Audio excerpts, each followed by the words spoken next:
राधे राधे मित्रों, आज मैं आप लोगों को जीवंतिका व्रत कथा सुनाने जा रही हूँ। लेकिन उससे पहले एक रिक्वेस्ट है कि अगर आप हमारे चैनल पे नए आए हैं तो हमारे चैनल को लाइक, सब्सक्राइब और कमेंट जरूर करिए। धन्यवाद। शरीरपुर नाम की नगरी में राजा सागर का राज था। राजा सागर बड़े ही प्रतापी, दानी और धर्मात्मा और न्याय करने वाले थे। उनकी अजिता नामक एक रानी थी। राजा और रानी प्रजा का दुख अपना दुख समझते थे, लेकिन कोई संतान नहीं होने से दोनों काफी दुखी थे। महारानी की एक सखी का नाम रानी था। सखी ने महारानी को पुत्र प्राप्ति का एक उपाय बताया। उसने कहा कि सुवानी नाम की स्त्री किसी भी प्रसूता स्त्री का बच्चा उठाकर दूसरे को बेच देती है, उसी से हम एक लड़का खरीदने की बात करते हैं। महारानी को सखी द्वारा बताई गई बात ठीक लगी। उसने उस स्त्री को बुलाकर एक लड़का लाकर देने की बात की और महारानी ने उसे 10,000 रुपये देकर उसी दिन से गर्भवती होने का ढोंग शुरू कर दिया।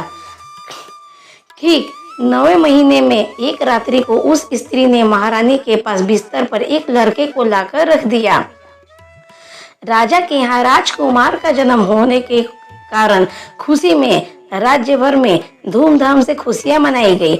बच्चा बेचने वाली स्त्री एक सुतार की पत्नी को 5,000 रुपये देकर उसका बच्चा लेकर आई थी। सुतार की पत्नी ने सभी को यही बताया कि उसका एक चिड़िया सा बच्चा हुआ था जो जन्म देते ही उड़ गया। यह बात भी उसको उस स्त्री ने समझाई थी। 1 महीने बाद सुतार की पत्नी भी सुवानी के साथ राजमहल में जाने के लगी। राजकुमार को दूध पिलाने के कारण वो महारानी की बहुत ही विश्वास पात्र हो गई। एक रात को सुतार की पत्नी एक पत्थर का पुतला कहीं से लाकर रानी के पास रख गई और अपने लड़के को उठाकर भाग गई। महारानी ने जब अपने लड़के की जगह लड़के का पुतला देखा तो वो चित्कार उठी।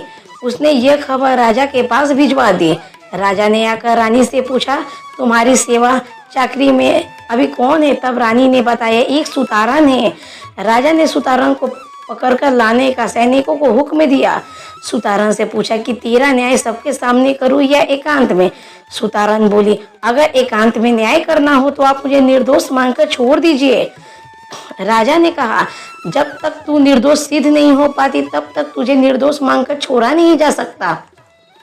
सुतारन ने सबके सामने न्याय करने की प्रार्थना की, जिससे राजा को शंका हुई। उनको राजकुमार की चोरी में कोई भेद छुपा होना लगा।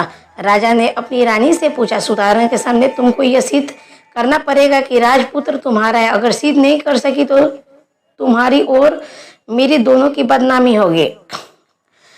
रानी भयभीत हो गई। तब राजा समझ गया कि रानी के पुत्र में जरूर कोई भेद है।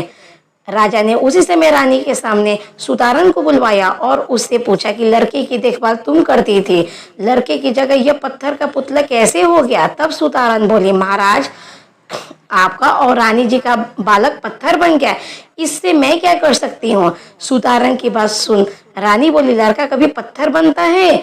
रानी यह बात कहकर सुतारन को झूठा जाहिर करना चाहती थी। सुतारन ने भी रानी की बात काटते हुए जवाब दिया, बोली, महाराज, प्रसव की पीड़ा उठाए बिना कोई जन्मदाता कैसे हो सकता है? तब राजा ने सुतारन से कहा, जो भी सच्चाई हो उसे तुम बता दो, हम तुमको निर्दोष छोड़ देंगे। तब सुतारन ने उस स्त्री को बुलाने को कहा जो सुतारन से बच्चा लेकर आई थी। सैनिकों ने तुरंत उस स्त्री को हाजिर किया। राजा ने उस स्त्री को कहा, सुतारन, तुझे जो कुछ भी पूछेगा है उसका सच सच जवाब देगी तो तू निर्दोष छूट जाएगा और झूठ बोलने पर मृत्युदंड दिया जाएगा। तब सुतारन ने उस स्त्री से पूछा, राजपुत्र किसका लड़का है? तब उस स्त्री ने कहा, बच्चा तेरा है। मैं तुझे बच्चे के बदले 5,000 रुपये देकर बच्चे को लाई थी। राजा ने रानी की तरफ देखते हुए पूछा, तुमने 5,000 रुपये देकर एक माँ से उसके पुत्र को अलग करने का पाप क्यों किया?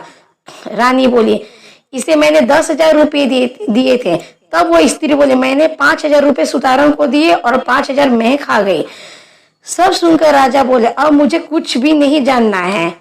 हमने जिसको राजपुत्र घोषित किया वो बच्चा सुतारन का है, वो अपने बच्चे को ले जा सकती है। राजा ने सुतारन और उस स्त्री को निर्दोष ठहराया।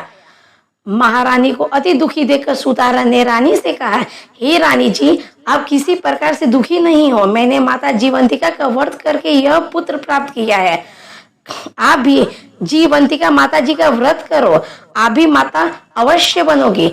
महारानी ने श्रावण मास की पहली शुक्रवार से ही जीवंतिका माता का व्रत विधि विधान से किया, जिससे थोड़े समय के पश्चात ही रानी गर्भवती हुई और 9वें महीने में ही एक तेजस्वी पुत्र की माता बनी। एक बार बोले जीवंतिका माता जी की कृपया आप सभी पे और हम पे हमेशा बनी रहे। एक बार बोले भोलेनाथ की जय। जीवंतिका व्रत कथा की विधि। यह व्रत श्रावण मास के पहले या दूसरे शुक्रवार से शुरू किया जाता है। यह व्रत पुत्र प्राप्ति हेतु किया जाता है। इस व्रत में पीली वस्तुओं को छूना, पीला वस्त्र पहनना, पीला भोजन करना वर्जित है। इस व्रत में पीतल के बर्तन और सोने के आभूषण भी छूना वर्जित माना गया है। अतः व्रत के दिन से एक दिन पूर्व सोने के आभूषण उतार देवे तथा व्रत के दिन पीतल के बर्तनों को नहीं छुए।